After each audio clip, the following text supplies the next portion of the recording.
What's going on, guys? It's Christopher again, here with the one half of Wind and Rain Creates. This is part 2 of my little mini series I got going on with me making a quick little wood sign for my business for craft shows and stuff with my CNC machine. Here I'm just cutting up the boards. This video will be just me showing you the process of how I go about cutting it and gluing it up and everything. But these boards have already been wood planed and joined, so that's why they got a straight edge on them. You can get them like that, or if you got wood planed and joined, you can do them at home, or whatever your budget is. So, but here I am just cutting them all the length. Got 17 inches a piece because my sign wants to be 14-inch radius, but it's gonna be circular. If you watch part 1, you can see what I mean there. And show you the design software side of it. But here I'm just showing you, just got I cut 4 of them. I ended up only needing 3, but I just cut an extra one because the piece was there, so it was like, wow, may as well. So here I'm just cutting these down 17 inches as well. You should always wear safety glasses when cutting. I was a little bit in a hurry here, but yeah, later on I decided I should go grab my safety glasses there, but always wear safety glasses when you use the machine. But here you'll see when I'm going to take one out later on after I square it up and I measure it one more time, do a dry run just before I start the clamping process. You'll see I'll take one out because it's a little bit too long, 3 inches too long.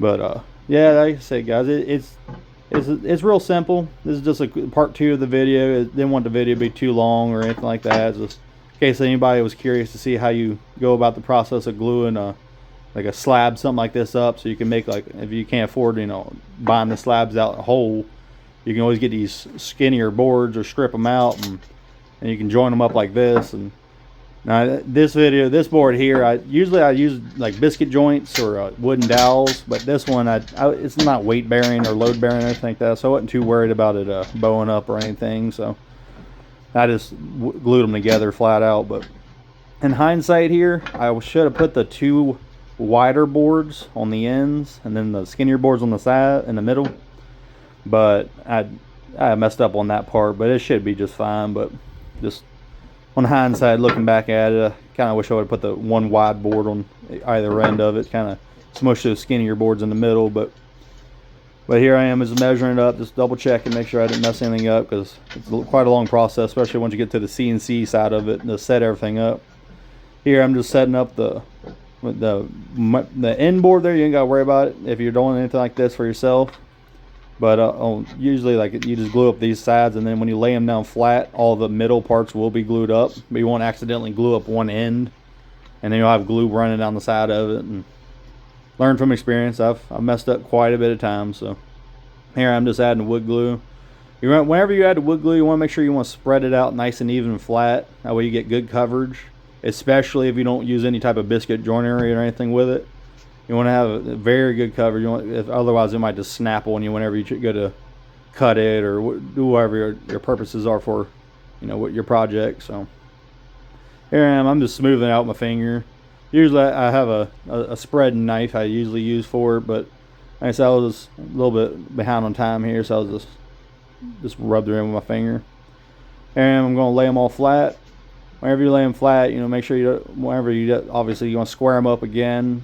I like squaring it up beforehand, just to measure purposes. And it could be off 1/8 of an inch or something, but I just like to make sure they're exact. But here I am with my square back out and then measuring up. And yeah, there you go. You see that I'll line them up. I was a little bit off, so it's a good thing I checked it with the square. And you see, I'll move it around a little bit more, but later on I check it with the board. So the boards are machined flat, so these in particular are, at least.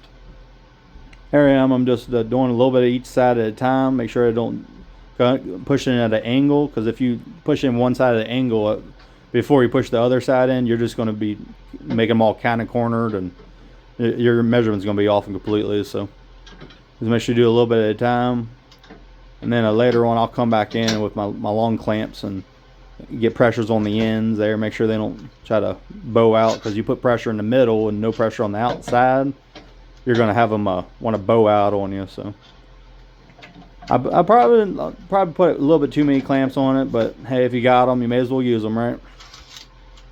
But here I am. I make sure the middle is all clamped down first, because I don't know, in my experience, I've had a lot more issues with the middle wanting to gap up on me than the ends. But I put one on each end too to make sure, just extra assurance. And as you see there, one more on the other end, and I let it dry overnight, or 1 to 2 days, depending on how far out the project is. But here in this particular project, I just let it dry for 24 hours. So that's it, guys. That's all it is to gluing up a board. I'm just want to wipe the excess glue off here, and it's nothing else fancy. I just a little bit less sanding to do. I'll probably end up planing it out on the CNC later on. But there you have it. Hope you all have a great day. Thank you.